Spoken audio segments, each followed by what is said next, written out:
Halo Ibu, Bapak, Saudara, kabar baik, kiranya senantiasa menyertai dan ada di dalam kehidupan Ibu, Bapak, Saudara. Barusan saya buka-buka konten di konten Kompas Sidomulyo dan kami merasakan begitu berarti dukungan Ibu, Bapak, Saudara semuanya. Sehingga melalui dukungan itu kami terus berada sampai saat ini. Dan untuk mendukung kami untuk lebih kreatif, lebih bisa berkreasi lagi, kami terus membuka dukungan itu melalui QR kita atau di link deskripsi dari konten ini. Sekali lagi, dukungan itu sangat berarti bagi kami. Terima kasih.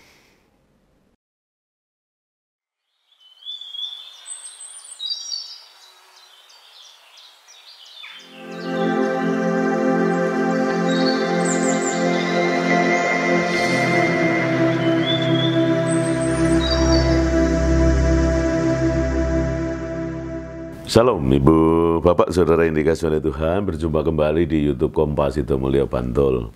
Setelah minggu yang lalu, karena agenda kami yang sangat padat, tidak bisa menjumpai Ibu, Bapak, Saudara, mohon maaf akan segala kekurangan kami dan saat ini kita bisa berjumpa kembali. Baik Ibu, Bapak, Saudara yang dikasihi oleh Tuhan, kita siapkan hati sebelum kita mendengarkan merenungkan firman Tuhan, kita berdoa bersama. Bapa, dalam nama Yesus kami bersyukur, Tuhan izinkan kami untuk bersama menghayati kembali firman-Mu sebagai makanan rohani dan minuman rohani kami. Mari Tuhan Kau berfirman melalui hamba-Mu dalam segala keterbatasan Kau pakai, sehingga kehendak dan rencana-Mu nyata di dalam kehidupan kami, menjadi dasar di dalam kami menjalani hidup di dalam dan bersama-Mu. Berfirmanlah, kami siap mendengarkan di dalam nama Tuhan kami Yesus Kristus. Amin. Ibu, Bapak, Saudara yang dikasihi oleh Tuhan, bacaan kita di minggu ini kita terima bersama dari surat Filipi pasal 4 ayat 1 sampai yang ke-9. Surat Filipi pasal 4 ayat 1 sampai yang ke-9, demikian firman Tuhan. Karena itu saudara-saudara yang kukasihi dan yang kurindukan, sukacitaku dan mahkotaku, berdirilah juga dengan teguh dalam Tuhan, hai saudara-saudaraku yang kekasih. Eudia kunasihati dan Sintike kunasihati, supaya sehati sepikir dalam Tuhan. Bahkan kuminta kepadamu juga, Sugos, temanku yang setia, tolonglah mereka, karena mereka telah berjuang dengan aku dalam pengabaran Injil, bersama-sama dengan Clemens dan teman-temanku sekerja yang lain, yang nama-namanya tercantum dalam kitab kehidupan. Bersukacitalah senantiasa di dalam Tuhan. Sekali lagi kukatakan, bersukacitalah. Hendaklah kebaikan hatimu diketahui semua orang. Tuhan sudah dekat. Janganlah hendaknya kamu khawatir tentang apapun juga, tetapi nyatakanlah dalam segala hal keinginanmu dalam Allah, dalam doa dan permohonan dengan ucapan syukur. Damai sejahtera Allah yang melampaui segala akal akan memelihara hati dan pikiranmu dalam Kristus Yesus. Jadi akhirnya saudara-saudara, semua yang benar, semua yang mulia, semua yang adil, semua yang suci, semua yang manis, semua yang sedap didengar, semua yang disebut kebajikan dan patut dipuji, pikirkanlah semuanya itu. Dan apa yang telah kamu pelajari, dan apa yang telah kamu terima, dan apa yang telah kamu dengar, dan apa yang telah kamu lihat padaku, lakukanlah itu. Maka Allah sumber segala damai sejahtera akan menyertai engkau. Demikian firman Tuhan yang kita terima bersama dari bacaan surat Rasul Paulus kepada jemaat di Filipi, melalui Filipi pasal 4 ayat 1 sampai ayatnya yang ke-9. Kita telah memasuki minggu yang ketiga di bulan Oktober, dan Sinode Gereja-Gereja Kristen Jawa masih menghayati bulan keluarga, dan karenanya kita akan merefleksikan, merenungkan firman Tuhan ini dalam bingkai tema damai sejahtera yang melampaui akal.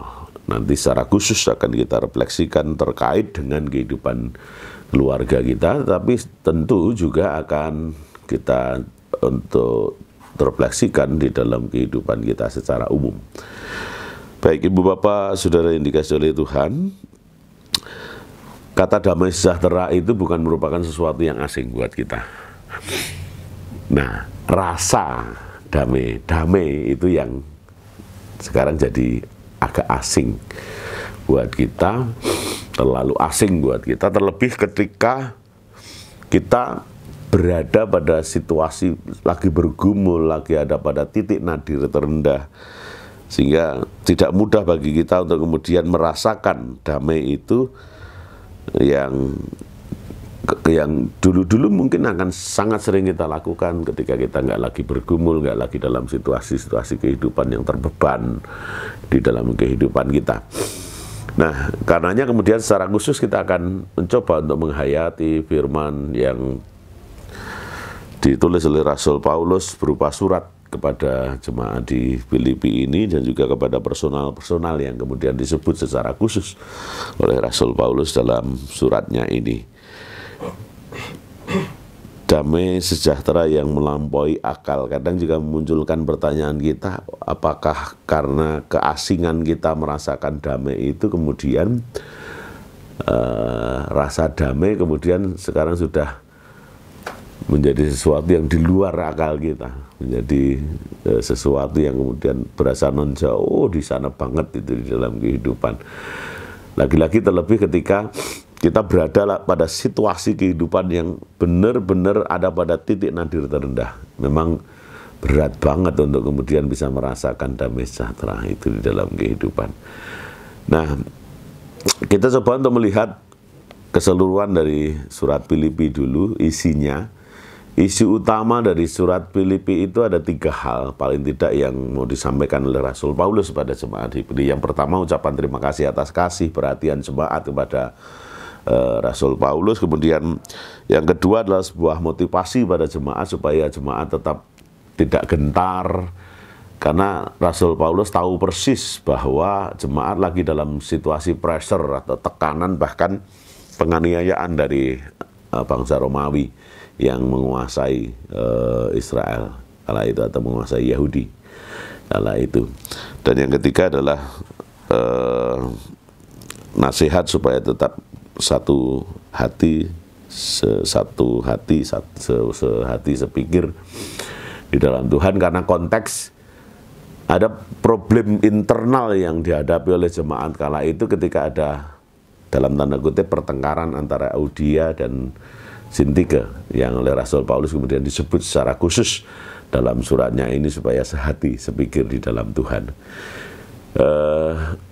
Konteks firman ini, konteks surat ini tentu juga aplikatif juga kemudian kita terapkan dengan kehidupan jemaat, sekaligus juga ketika kita terapkan dalam kehidupan keluarga-keluarga jemaat Tuhan. Nah, di mana nanti akan lebih kita perdalam lagi. Konteks berikut dari firman ini, dari surat ini adalah bahwa surat ini ditulis oleh Rasul Paulus ketika Rasul Paulus berada dalam situasi di penjara.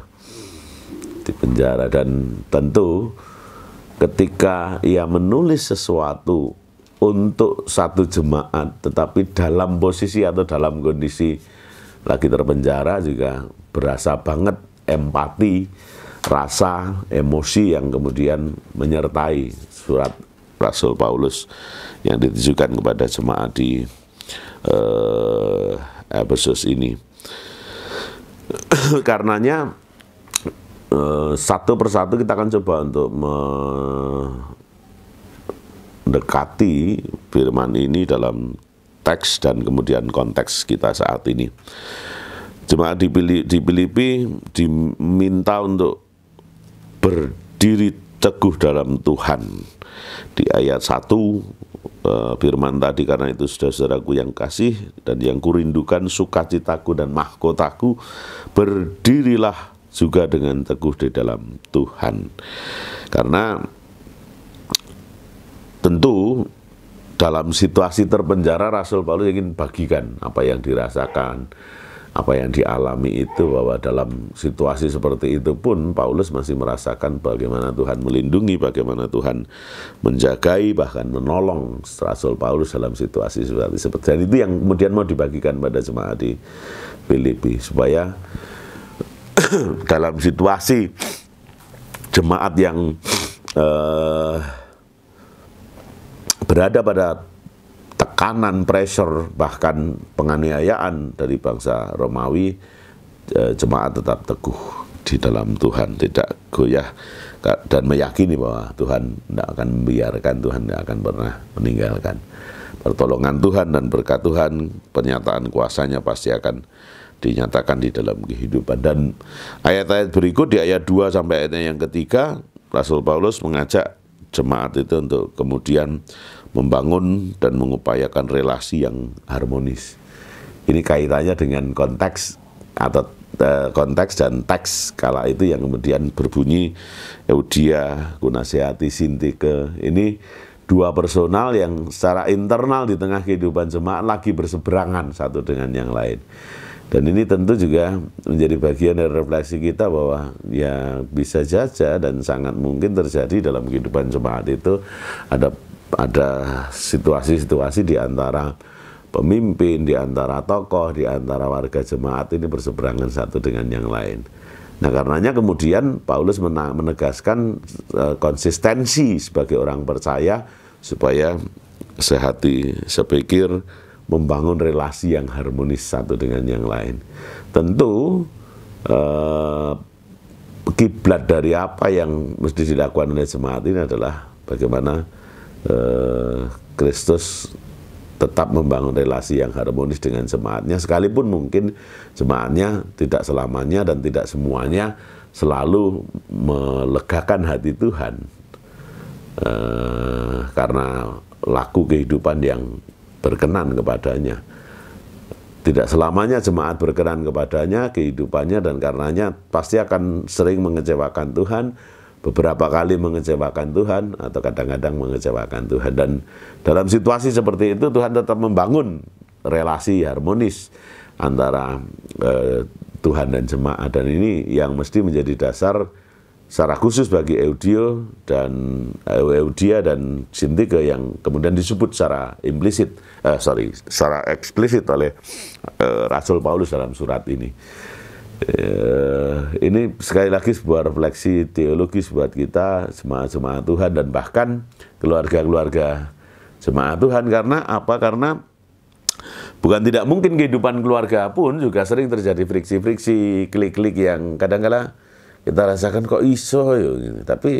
Tapi hari ini kita belajar bersama bahwa ya namanya komitmen untuk membangun relasi yang harmoni itu mesti dilakukan di dalam kehidupan kita. Mungkin kita butuh satu situasi-situasi fresh, situasi-situasi segar di dalam kehidupan berkeluarga, di dalam kehidupan jemaat ini, supaya kemudian kalaupun terjadi perbedaan pendapat, kalaupun terjadi sesuatu yang memang nggak sama satu dengan yang lain, nggak sevisi atau sepemahaman satu dengan yang lain, bukan nggak satu pemahaman gitu, situasi itu bisa kita sikapi dengan bagaimana kemudian tetap komitmen untuk membangun harmoni itu kita wujud nyatakan di dalam kehidupan. Dan tidak mudah memang, tetapi saya yakin kita dimampukan. Bagian lain ketika masuk ke ayat yang keempat, Paulus mengajak kita untuk kemudian bersukacita di dalam Tuhan. Artinya begini, bahwa ketika hidup itu hanya fokus kepada problem kehidupan, dinamika kehidupan, maka dunia ini berasa gelap, dunia ini berasa mendung, dunia ini berasa nggak berseri banget gitu loh. Tapi kemudian ketika kita melihat realita di dalam kehidupan, bahwa di dalam segala situasi Tuhan tetap ada, berada, menyertai, menolong, menyatakan kuasanya atas kita, itu yang kemudian menghantar kita, memotivasi kita untuk kemudian memaknai apapun warna kehidupan kita dan dinamika kehidupan yang terjadi dalam kehidupan kita. Jika kita mensikapinya dengan senantiasa bersukacita di dalam Tuhan, maka kita akan akan semakin dimampukan untuk merasakan kasih-Nya di dalam kehidupan. Semakin kita merasakan kasih-Nya, maka kita akan semakin bersyukur di dalam kehidupan.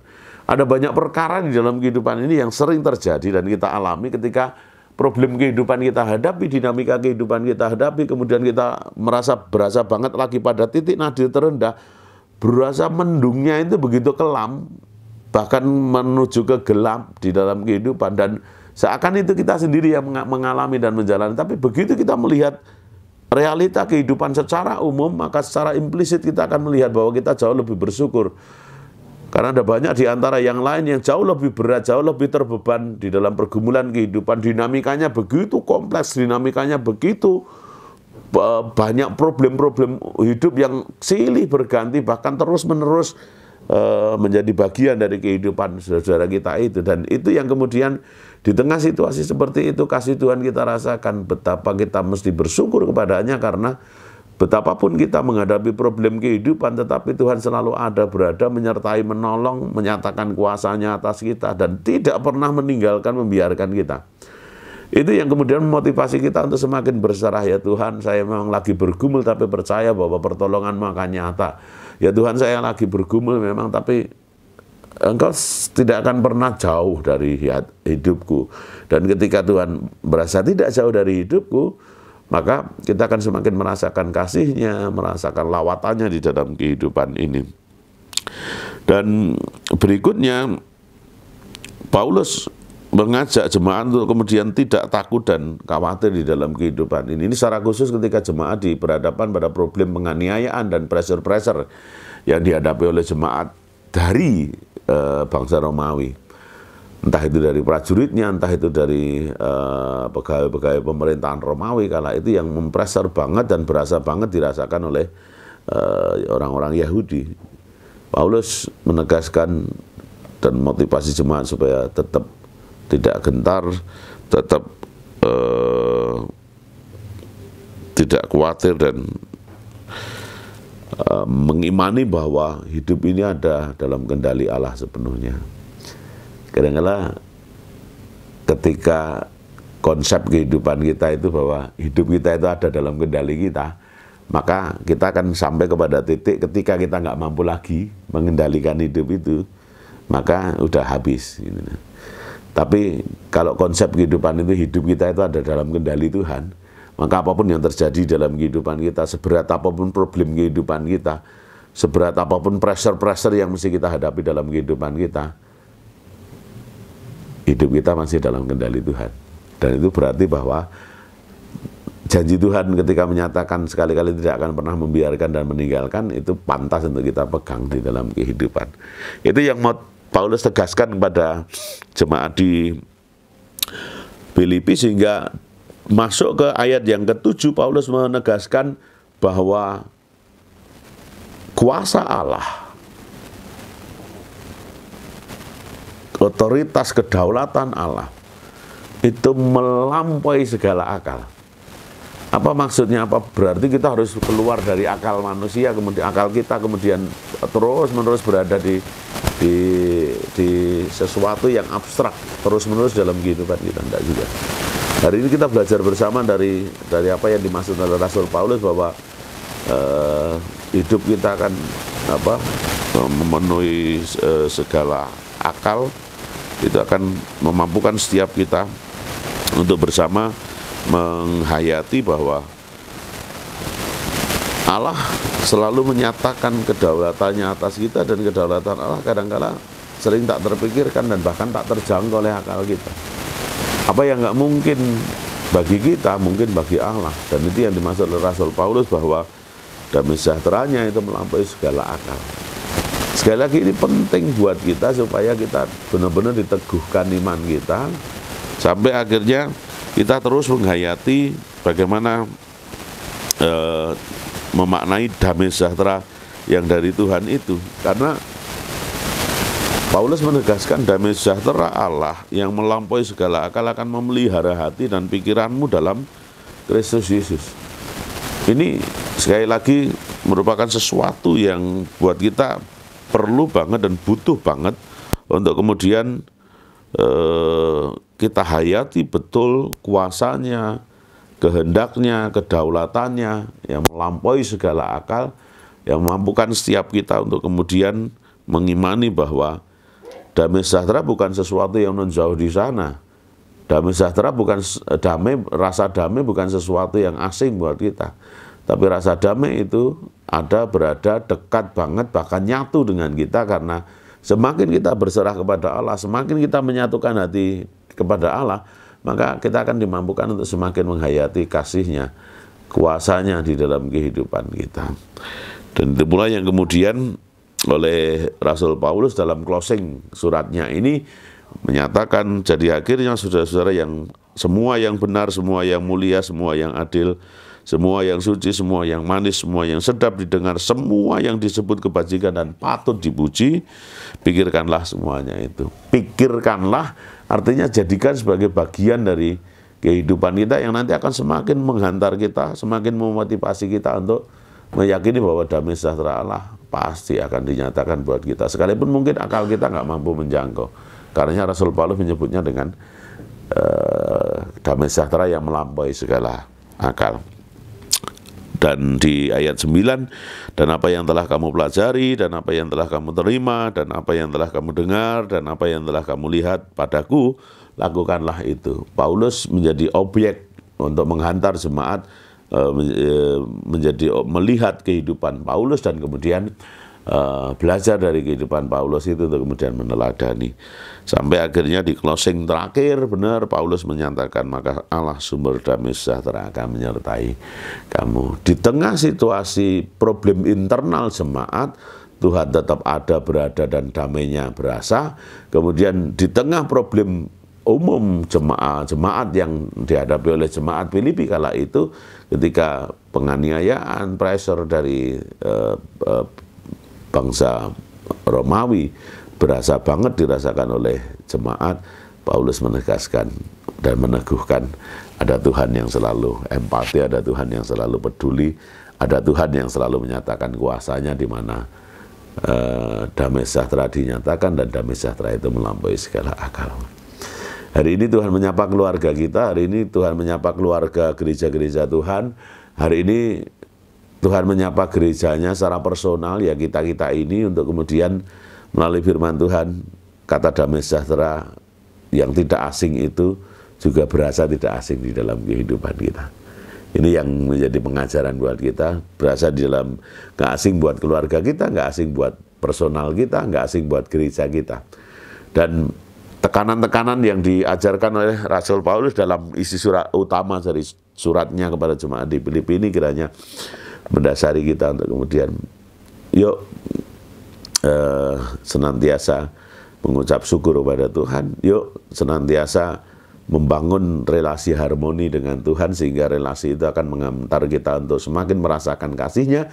Semakin kita merasakan kasih-Nya, akan semakin mensyukuri setiap berkat-berkat Tuhan, dan akan memampukan kita untuk di tengah situasi apapun kita termotivasi. Tuhan nggak akan pernah meninggalkan dan membiarkan. Tuhan pasti akan memampukan setiap kita untuk melakukan apa yang menjadi kehendak-Nya dalam hidup ini. Dan akhirnya damai sejahtera yang melampaui segala akal ini akan menjadi pegangan di dalam kehidupan kita, di setiap kita mensikapi setiap perkara-perkara kehidupan. Terlalu jauh, Pak? Enggak juga menurut saya. Karena semakin kita membangun kedekatan dan relasi harmoni kita dengan Tuhan, maka kita akan semakin dimampukan untuk melakukan apa yang menjadi kehendak-Nya. Dan pasti damai sejahtera Allah yang melampaui segala akal itu akan benar-benar berasa kita rasakan, menopang, meneguhkan kehidupan iman kita. Tuhan memberkati dan memampukan kita melakukan apa yang menjadi kehendak-Nya. Haleluya. Amin. Kita terima bersama dalam doa syukur kita.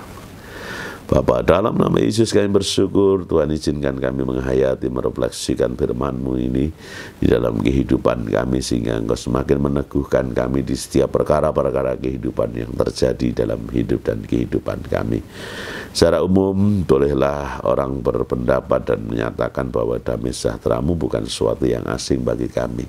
Cuma rasanya semakin asing dan semakin jauh dari kami. Terlebih ketika kami menghadapi problem kehidupan. Hari ini kami belajar, di tengah keterpenjaraannya, Rasul Paulus meneguhkan kehidupan jemaat di Filipi, agar di tengah pressure dan tekanan-tekanan juga penganiayaan yang dialami oleh jemaat, jemaat tetap tidak gentar. Jemaat tetap membangun relasi harmoni denganmu, bahkan terus menyatakan syukur karena begitu besar kasih-Mu yang telah, sedang, dan terus menyatakan bagi kehidupan jemaat-Mu. Sehingga dengan demikian damai sejahtera yang melampaui segala akal akan kami benar-benar rasakan di dalam kehidupan kami, menjawab setiap problem dan dinamika kehidupan yang sedang kami hadapi. Bapak, di bulan keluarga ini kami juga menghayati bagaimana pressure, dinamika, berasa pada titik nadir terendah sering juga kami alami dalam keluarga-keluarga kami. Namun hari ini kami belajar bersama untuk Engkau teguhkan iman kami bahwa damai sejahtera-Mu itu melampaui segala akal. Kami boleh menghadapi problem, keluarga kami boleh saja menghadapi segala perkara-perkara dan dinamika-dinamika di dalam kehidupan kami. Tetapi ada Tuhan yang selalu berada di dalam kehidupan kami dan bagi kami. Dan itu pula yang meneguhkan kami untuk semakin menghayati kasih Tuhan di segala situasi kehidupan kami, yang kemudian menghantar kami untuk senantiasa mengucap syukur kepada-Mu. Dan itu yang Engkau kehendaki atas kami, Engkau kehendaki atas gereja-gereja-Mu, Engkau kehendaki atas keluarga-keluarga jemaat-Mu. Mampukan kami melakukan apa yang menjadi kehendak-Mu ya Allah, sehingga damai sejahtera-Mu yang melampaui segala akal itu akan benar-benar kami terima, kami rasakan di dalam kehidupan kami, sekalipun kami sadar bahwa dinamika kehidupan dan warna kehidupan terus berjalan di dalam kehidupan kami, dan mesti kami hadapi, mesti kami sikapi berdasar pada kehendak-Mu. Mampukan kami menjalani kehidupan ini dengan terus mengandalkan Tuhan di setiap perkara. Mampukan kami untuk terus membangun relasi harmoni antara kehidupan kami dengan kehidupan-Mu di dalam setiap bangunan spiritualitas yang terus kami bangun di dalam hidup dan kehidupan kami. Kasih karunia-Mu senantiasa menyatakan, memampukan setiap kami mensyukuri setiap berkat yang Kau nyatakan, dan setiap hal yang terjadi dalam kehidupan kami mesti kami pandang dengan cara pandang Kristus di dalam kehidupan kami. Dengan demikian, Tuhan mampukan kami untuk benar-benar merasakan kasih karunia Allah, damai sejahtera Allah di dalam hidup dan kehidupan kami. Bapa, mendasari kehidupan kami dengan firman-Mu itu, maka izinkan kami menyatakan problem kehidupan kami yang terkait dengan sakit penyakit. Berdoa secara khusus bagi Bapak Sutanto, berdoa secara khusus bagi pemulihan Ibu Jayeng Winarso, berdoa secara khusus bagi pemulihan Bapak Sabtodi, Bapak Sakijan. Kami juga berdoa untuk pemulihan Bapak Sarinto, kami berdoa untuk pemulihan Ibu Sarijan, kami berdoa untuk pemulihan terhadap Bapak Paijo Setio Triatmojo.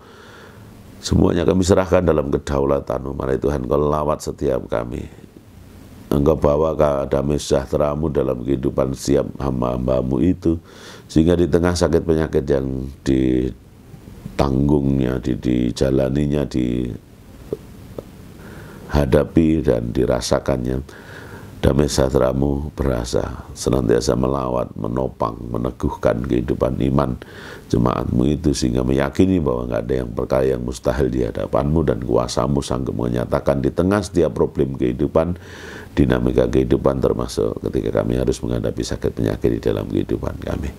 Mari Tuhan, kehendak-Mu yang jadi atas setiap kami, dan kami mengandalkan-Mu di setiap perkara kehidupan kami sebagai jawab dari setiap problem atau dinamika kehidupan, secara khusus dinamika dan problem kesehatan yang kami hadapi. Berkati juga berkat kesehatan yang dari Tuhan secara khusus bagi semua, setiap kami, untuk kami menerima itu sebagai berkat khusus dari Tuhan, terlebih di tengah situasi ekstrim, cuaca ekstrim yang terus kami hadapi hari lepas hari, dan kiranya Tuhan mampukan kami untuk senantiasa menyatakan anugerah kesehatan bagi setiap kami. Kami berdoa untuk setiap keluarga-keluarga jemaat-Mu, di tengah kami menghayati bulan keluarga sebagai bagian dari penghayatan dan refleksi keluarga kami akan kuasa, kedaulatan, penyertaan, dan berkat Tuhan atas setiap kami dan keluarga-keluarga kami. Berkati dan mampukan kami ya Allah untuk terus mengandalkan Tuhan. Berkati dan mampukan keluarga-keluarga kami untuk terus berada di dalam kedaulatan-Mu, sehingga rencana indah-Mu telah, sedang, dan terus menyatakan bagi kehidupan setiap kami, setiap keluarga-keluarga kami. Kami andalkan Tuhan sebagai pandu di dalam kehidupan keluarga kami, dan biarkan kami senantiasa menerima, merasakan damai sejahtera Tuhan di dalam kehidupan keluarga kami. Berkati keluarga gereja, keluarga-keluarga jemaat-Mu, dalam segala situasi, bahkan gereja secara lembagawi, dalam berkat dan penyertaan-Mu kami berserah, dalam berkat dan penyertaan-Mu kami mengimani setiap hal boleh Engkau nyatakan, Engkau renda secara cantik dan apik di dalam kehidupan kami, menjadi bagian dari kedaulatan dan kuasa-Mu yang terus Engkau nyatakan di dalam kehidupan setiap gereja-Mu dan keluarga-keluarga jemaat-Mu. Berdoa juga untuk bangsa dan negara kami dalam setiap hal yang terjadi dan dinamika yang terjadi dalam kehidupan kami berbangsa. Ada senantiasa pengajaran yang dari Tuhan untuk mengingatkan kami bahwa kuasa yang melebihi kuasa-kuasa yang ada itu adalah kuasa-Mu. Sehingga izinkan kami terus mengandalkan kuasa-Mu dalam kehidupan kami, dalam problem bangsa dan negara kami, problem dunia ini. Kami menyerahkan semuanya dalam nama Tuhan kami Yesus Kristus, sehingga kedamaian terus menyatakan ketika kami mendengar peperangan di mana-mana, peperangan di daerah Timur Tengah, dan kami merasa bahwa Engkau izinkan kami menyaksikan, Engkau izinkan kami menghayati, mengikuti, dan merefleksikannya sebagai bagian dari refleksi teologis kami untuk semakin mengandalkan Tuhan di dalam kehidupan kami, berkiblat kepada Tuhan dan melakukan setiap hal di dalam dan bersama-Mu. Bapa, kami juga berdoa untuk bangsa, negara, berdoa untuk dunia dalam kehendak dan karya-Mu. Mari Tuhan, Engkau terus menyatakan rencana-rencana indah-Mu atas bangsa kami, atas dunia ini. Kami menyerahkan semuanya, dan biarkan damai sejahtera-Mu yang melampaui akal itu terus menyatakan bagi kehidupan setiap kami. Terpujilah nama-Mu Tuhan kekal selama-lamanya. Dalam nama Tuhan kami Yesus Kristus kami berdoa dan mengucap syukur, dan bersama dengan imam menyatakan doa Bapa kami yang Tuhan ajarkan kepada kami. Bapa kami yang di surga, dikuduskanlah nama-Mu, datanglah kerajaan-Mu, jadilah kehendak-Mu di bumi seperti di surga. Berikanlah kami pada hari makanan kami yang secukupnya, dan ampunilah kami akan kesalahan kami, seperti kami juga mengampuni orang yang bersalah kepada kami. Dan janganlah membawa kami ke dalam pencobaan, tetapi lepaskanlah kami daripada yang jahat. Karena Engkau lah yang punya kerajaan dan kuasa dan kemuliaan sampai selama-lamanya. Haleluya. Amin.